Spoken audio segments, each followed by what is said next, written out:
Welcome, welcome. It is Thursday, October the 23rd. This is Hurricane Hub Live. I'm Chief Meteorologist Tim Pandages, and tonight on HHL, fully focused on Melissa, which at this hour, holding steady as a tropical storm. We've got a new update. Hurricane Hunter aircraft has been flying through the storm, doing recon observations for days now, and we got some new updates on that, and it is expected to drift slowly, and I mean very slowly. You can outrun this storm right now with its present forward motion to the west-northwest, and by this weekend, intensify rapidly. Wait until you see the intensity forecast on this storm later on this weekend and early next week, and it may very well shape up to be the worst-case scenario for Jamaica.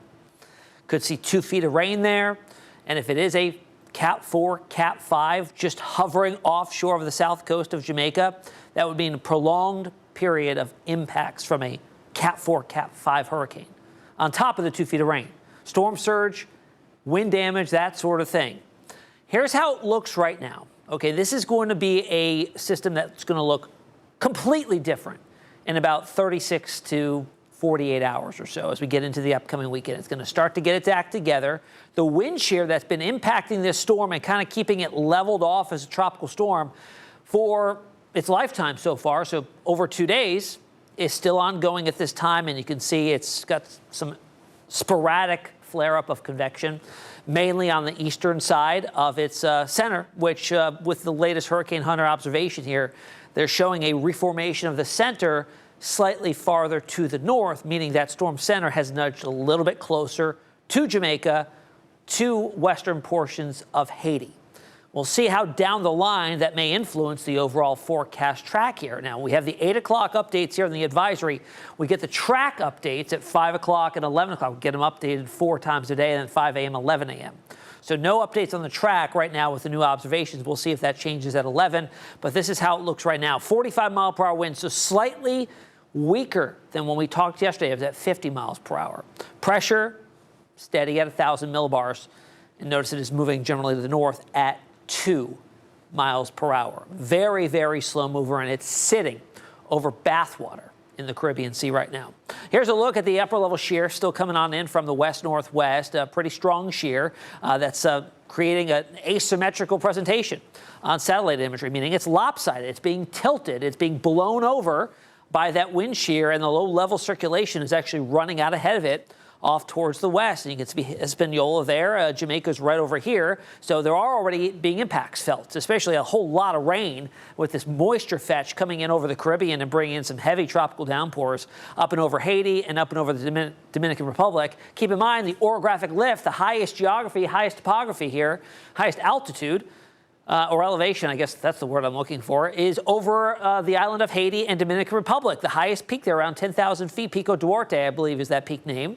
And we've got that tropical moisture running up against it, getting wrung out by the orographic lift, and very heavy rainfall, even though the storm center will likely stay well to the west of where Dominican Republic and Haiti currently are. All right, here's sea surface temperatures. Bathwater, 90 degrees or warmer. Again, some of the warmest sea surface waters in the entire Atlantic basin and some of the deepest, warmest water. We're looking at ocean heat content here, and basically what this is, it's not the warm water just on the skin of the ocean, but it extends down in some areas dozens and dozens of meters. So why that comes into play when you get a very violent, very strong hurricane that mixes up the ocean waters, called upwelling. Typically, if we just have the warm water on the skin of the ocean, it'll mix up cooler waters from a depth and replace that warm water at the surface with cooler waters and limiting its intensification potential. When you get the deep warm water, you just continuously are mixing up warm and warm water. Now, eventually, there's a threshold you reach where you run out of warm water. I don't think we'll see that here because this is the highest ocean heat content in the entire basin, and it's drifting into even better, not only sea surface conditions, but also the upper levels will get more and more favorable the farther west it gets. So, again, why I'm going to plead my case, why I think Melissa will overachieve and be a Cat 5. We've got the low wind shear that'll break down. Again, the shear has been imparting on the system for days now. That breaks down. We'll have the low shear. Of course, we've got the very warm, deep waters, and then the upper level winds. You got to have everything in line here for this to overperform, and I think we'll have it. Ideal upper levels is what I mean by that is we'll have actual ventilation being very favorable of an upper level high pressure system sitting pretty much on top of where Melissa sets up, and that'll allow it to ventilate properly and evacuate the air aloft, allowing more rising motion to become stronger and stronger. So just amplifying the storm considerably in those types of upper level environments. So Melissa could very well be a Cat 5, and right now it's in fact forecast to be high-end Cat 4. Intensity estimates have been creeping higher and higher over the past couple updates from the National Hurricane Center. So just a refresher on what rapid intensification is.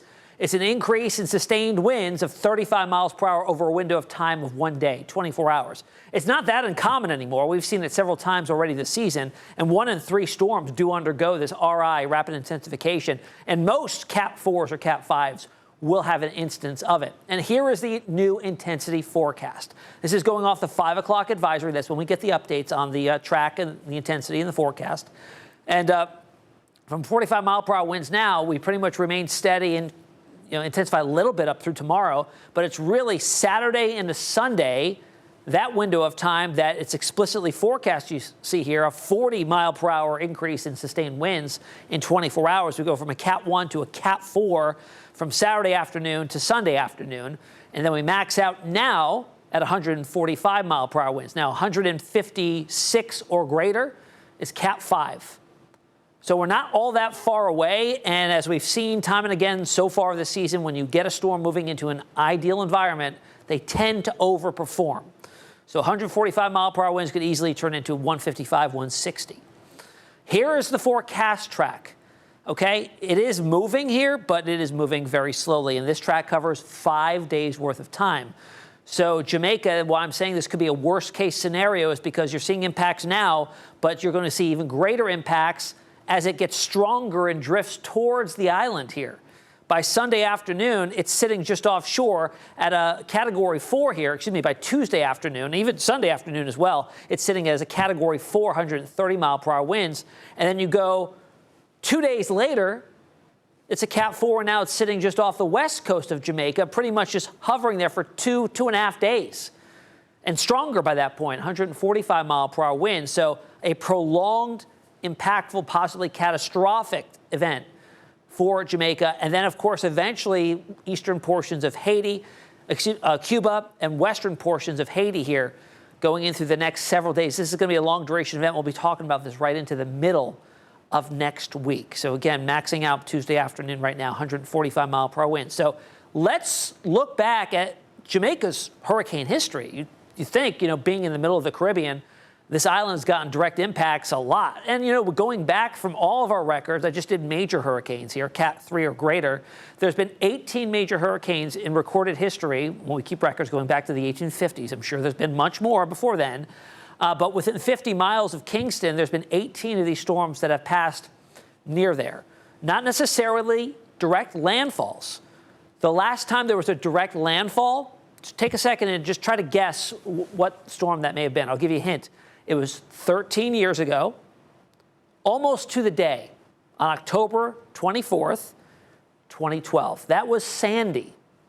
We remember Sandy well because that turned into not only Hurricane Sandy, turned into Superstorm Sandy as it moved along the eastern seaboard of the U.S. This is where it originated. South of Jamaica, drifted to the north, moved over Jamaica on October 24th, so a day past today.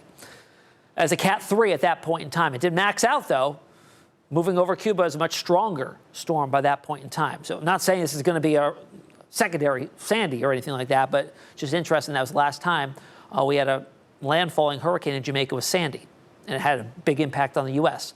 All right, spaghetti plots here on the computer models. We are starting to see some general agreement here, okay? Now, in the short term, not so much. We're seeing some possibilities here of the storm drifting its way on off towards the west and then turning its way off towards the north.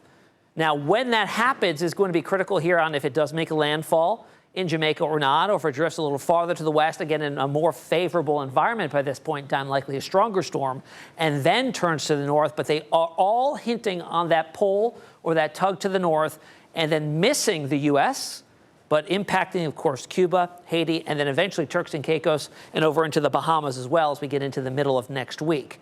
Now, you look here at the ensemble plots of both the GFS and the European models, still considerable spread. Okay, we still have some, not as many over the past few days, but some that do drift it all the way into the Western Caribbean and make landfall into Central America. But the vast majority of which now are hinting on that same scenario that we just saw with the other tropical models, drifting it off to the west and then slowly and then eventually turning faster to the north and northeast and eventually out into the open Atlantic. Not a guarantee. Things can certainly change here. Say the storm moves slower than anticipated, tracks farther west than anticipated, and misses that tug to the north. There's going to be a pretty pronounced trough building on through the eastern parts of the U.S. that's going to actually open up that weakness to pull it north. Say it misses. So it's moving too slow. It's too far south. It's not as strong, the trough, to enact any movement on this. A lot of variables that can change, so nothing is set in stone here. Here's the comparison of the operational models, GFS, European in red, GFS in yellow. Jumping out to Saturday, I mean, there's differences here in location, but intensity-wise similar. The European all week long has been favoring a western trend with this. GFS has pretty much been favoring a farther eastern track with this, maybe impacting Haiti here. Now, as it builds to the north, the GFS at least has it moving over far western portions of Haiti here, encountering some of the higher terrain, shearing it a bit, disrupting its circulation, building to the north. But we've got the European, take note of that, the European does bring it, making a landfall in western Jamaica Tuesday of next week as a Cat 4, if not a Cat 5 by that point. GFS is already in the southwest Atlantic, moving over Turks and Caicos and lifting to the north, still probably a major hurricane at that point too. And then both of them will begin to exit. It's just a difference in timing of when that tug north happens. GFS is earlier, European is later. Here is our trough. Both models showing that trough developing and having that pull to the north for the system and then kind of whipping it out to sea. And there it is, out into the open Atlantic. All right, all of our watches have now been upgraded for Jamaica and Haiti up to tropical storm warnings, meaning tropical storm conditions are now expected or imminent within the next 36 hours, and a lot of these areas are already seeing that. In terms of its wind field forecast, we've been watching this over the last few days. Watch as it expands in size as it gets stronger, and we start to see the visibility here of hurricane-force winds, although small at this point in time up through Sunday, but it does bring it right over the entire island of Jamaica in terms of tropical storm force winds, and we may very well get the hurricane force winds depending on the exact track, and this lasts for days. Okay, that was Sunday right through Tuesday, still tropical storm force winds over most of Jamaica. And then the rainfall here, this is going to be the big problem. Haiti, Dominican Republic, 1-2 feet, 1.5 feet, 2 feet, maybe even more than that, depending on just how fast it moves over Jamaica and then eastern portions of Cuba. So the amount of rainfall, flash flooding, mudslides, that sort of deal here is going to be monumental. On top of the wind, on top of the storm surge, a lot of hazards here. So Melissa will likely overperform, as we've talked about, with abundant ocean heat energy available. And then eventually, as upper level features fall in line to be more favorable, it's all going to fall into place here for it to really kind of rapidly intensify. Slow-moving system means prolonged and increased impact to Haiti, Jamaica, Dominican Republic, Cuba. And for right now, I'll say, the U.S. looks to avoid any direct impacts. How close it comes to the eastern seaboard as it gets pulled out to sea, may see those same kinds of effects that we saw with Umberto, that we saw with Gabrielle, that we saw with Aaron, increased surf, that kind of thing, coastal erosion, all indirect impacts to the U.S. would be what I would probably favor right now, and anything more than that, just too low confidence to really say too much about. So, all right, after a quick break, we're going to go through some hurricane anniversaries, and we also got the answer to yesterday's tropical trivia. If you were paying attention, I actually answered the question in this video, but we'll go through it again in just a few minutes.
Welcome back to Hurricane Hub Live. Areas in the Dominican Republic are already seeing impacts from Tropical Storm Melissa. Now, this is video right here of rain from Melissa in the Dominican Republic's capital, Santo Domingo. The storm dumped heavy rain in parts of Haiti and the Dominican Republic as forecasters warn of a significant flood risk in parts of the northern Caribbean. The DR president announced schools in 9 provinces and businesses are closed today. Officials also urge residents in flood-prone areas to seek higher ground ahead of the storm. And just like Melissa, around this time in 1998, the devastating and deadly Hurricane Mitch was also a slow-moving storm. Mitch formed as a tropical depression in the southwestern Caribbean Sea on October the 22nd. On October 24th, Mitch started to intensify, and by the afternoon of October 26th, it had already grown into a Cat 5 hurricane. It reached a peak wind speed of 180 miles per hour. Now, according to the National Hurricane Center, Mitch is responsible for over 10,000 deaths. The floods, mudslide, and wind damaged Honduras' entire infrastructure and ruined its agricultural crops, too. The storm also impacted Nicaragua, Mexico, Costa Rica, and Belize. On November 5th, Hurricane Mitch moved east-northeast, regaining strength in the Bay of Campeche, slamming Florida as a tropical storm. After clearing Florida, it finally dissipated over the Atlantic. All right, folks, tropical trivia question from yesterday. Let's get to it. I asked you, what is the only Atlantic hurricane season with 3 or more Cat 5 hurricanes? Was it back in 2017, 2020, 2005, or 2021? Got to go back to 2005. Now, before 2020, it was the busiest season on record. Then 2020 came along, but in 2005, we didn't have 1, 2, 3. We had 4 Category 5 hurricanes. Started with Emily, Katrina, Rita, and then Wilma, making it 4. Now, if, say, Melissa becomes a Cat 5, we would have 3. Be the second busiest in terms of the Cat 5 hurricanes in the Atlantic Basin on record. All right, folks, that is the latest tonight on Hurricane Hub Live. Remember, we are here 7 days a week at 8 p.m. to bring you the latest on Hurricane Hub Live. We'll see you back here tomorrow night.